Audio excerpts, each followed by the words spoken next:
भरोसा उठ रहा है, आंखें खुल रही हैं। वो कह रहे हैं घुटन महसूस करते हैं इस्लाम में मुसलमान, इस वजह से, ये डॉक्टर रिजवान अहमद कह रहे हैं, शक की निगाह से देखा जाता है, मजहबी कट्टरता। आपको क्या लगता है चक्रपाणी महाराज जी?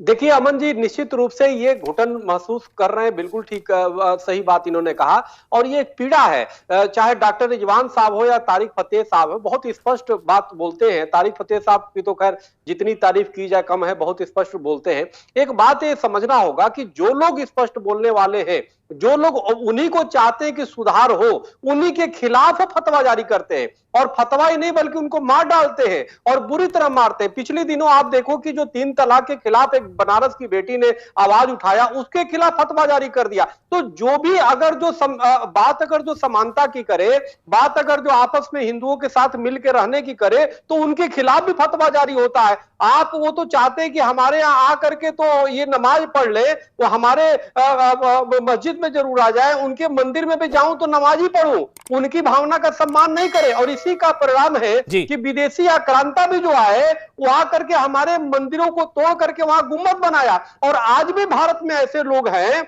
कटपुल्ले कट्टरपंथी, जो उनका अभी भी औरंगजेब का समर्थन करते हैं, अभी उन आतताइयों का समर्थन करते हैं जिन्होंने हमारे मंदिर पर सरेआम गुंबद बनाया। कहां तक ये लोग आगे बढ़ के कि उस आतताई की निशान को समाप्त करते और भारतीयता और भारतीय संस्कृति को बनाए रखते, लेकिन उसमें उनका विश्वास नहीं है। उनका विश्वास है कि जो बाहर के विदेशी आक्रांता आए उन्होंने ठीक किया, क्योंकि इन्होंने ये आदर्श उसी को मानते हैं जो बदसूरत हो, जो चेहरे से ही बदसूरत न हो, जो कर्म से भी जितना हीनियस क्राइम करे, जितना घटिया से घटिया अपराध कर दे, वही इनके आदर्श होते हैं। जैसे तारिक फतेह साहब ने बिल्कुल सही कहा, उदाहरण आप देख लिए, जितने घटिया इतिहास में गंदे कार्य किए उन्हीं को आदर्श मानते हैं। तो निश्चित रूप से कहीं ना कहीं जहां पे जैसा मूल होगा वैसा ही फूल होगा। क्योंकि देखो, धर्म तो सब स्थापना इसलिए होता, हमारे वेद में मनुर्भव कहा गया है, यानी मनुष्य बनने की प्रेरणा देता है हमारा सनातन धर्म। चलिए वो देखिए, धर्म पर टिप्पणी नहीं करेंगे, हैवानियत की बात नहीं। देखिए मैं एक बात बताता हूं, धर्म पर टिप्पणी नहीं करेंगे। कुछ लोग धर्म के नाम पर उस धर्म को बदनाम करते हैं, धर्म पर टिप्पणी नहीं करेंगे ना, क्योंकि धर्म, किसी के धर्म के खिलाफ क्यों बोलना? बिल्कुल। फिर क्या फर्क रह जाएगा आप में और उनमें, है ना चक्रपाणी महाराज जी? आप में और उनमें क्या फर्क रह जाएगा अगर आप उनके स्तर पर उतरकर उनके धर्म के खिलाफ बोलेंगे? वो बोलते हैं तो बोलने दीजिए, हमें नहीं उतरना ना उस स्तर पर। शोएब जमई, अब आप बोलिए। शोएब जमई को बोलने देते, एक एक करके आराम से। चक्रपाणी जी मैं आपके पास आऊंगा, महाराज जी मैं आपके पास आऊंगा, पहले शोएब जमई बोलेंगे। शोएब जमई, आपने सबको सुना, घर छोड़कर क्यों जा रहे हैं सब, या जाना चाहते हैं, घुटन महसूस करते हैं? शोएब जमई आप बोलिए। अमन जी, अब तक जितना डिबेट हुआ इसमें 2 प्रमुख मुद्दे आए। पहला कि भाई टॉलरेंस की कमी है इस्लाम में या फिर जो मुस्लिम्स हैं। दूसरा सवाल था कि भाई लोग छोड़ के क्यों जा रहे हैं। इन दोनों सवालों का एक एक करके जवाब देता हूं। सबसे पहली बात टॉलरेंस, मैं इसका लाइव एग्जाम्पल आपको दर्शकों के सामने देता हूं। पिछले लगभग 20-25 मिनट से बहुत सारे लोगों ने कुछ ऐसी बातें कही हैं जो देश के करोड़ों मुसलमानों को आहत कर रहा होगा, मुझे भी आहत कर रहा होगा, लेकिन उसके बावजूद भी मैं खामोश बैठ के कितनी मुस्कुराहट के साथ, आसानी के साथ बात कर रहा हूं, चर्चा करने के लिए तैयार हूं, चर्चा कर रहा हूं। इससे बड़ा एग्जाम्पल क्या हो सकता?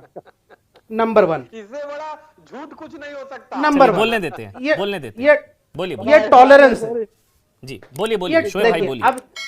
अब जो टॉलरेंस पे ज्ञान दे रहे थे वहीं पे इंटॉलरेंस दिखा रहे, तो ऐसा नहीं चलेगा ना। टॉलरेंस कीजिए, इस्लाम टॉलरेंस के बारे में कहता है।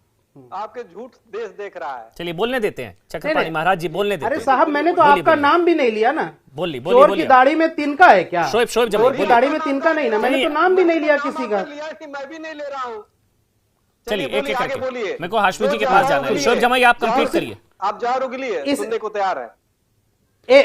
बस एक दूसरा पॉइंट ये था, मैं आपको लाइव बता दूं।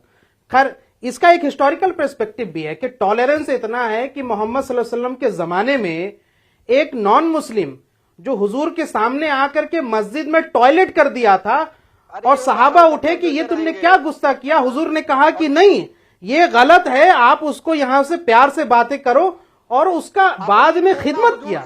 इससे बड़ा टॉलरेंस क्या हो सकता है? जबकि वो हुजूर को गाली दे रहा था।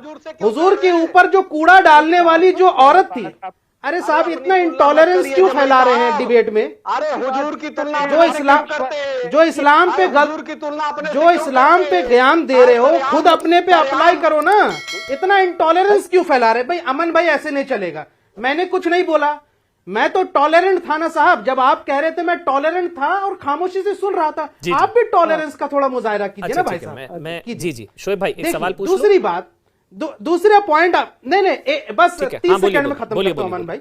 दूसरा जो पॉइंट आपने कहा कि भाई 6% पीयू रिसर्च ने दिखाया, हालांकि मैं गूगल में सर्च किया हूं, अभी ऐसी कोई ऑथेंटिक रिपोर्ट 6% वाली दिखी नहीं। लेकिन फिर भी मैं आपकी अगर बात मान लूं तो जो ये हिंदूवादी संगठन कहते हैं कि देश में इस्लाम फैल रहा है, मुसलमान 2050 तक आधे से ज्यादा हो जाएंगे, 50% हो जाएंगे और यहां से आबादी बढ़ रही है मुसलमानों की लगातार, तो भैया यहां से या तो 4 शादी करेंगे तो क्या जाहिलो जैसी चर्चों के 16 बच्चे होंगे, हम 4 हमारे 24 होंगे। पढ़े लिखे आदमी हो, चार विवाह करेंगे, एक हिंदू तो एक विवाह करता है और 4 भाई है तो 2 ही विवाह करते हैं और 7 जन्मों की मानते हैं। अब 4 शादी करेंगे और 24 पैदा करेंगे तो जनसंख्या नहीं बढ़ेगी तो क्या होगी?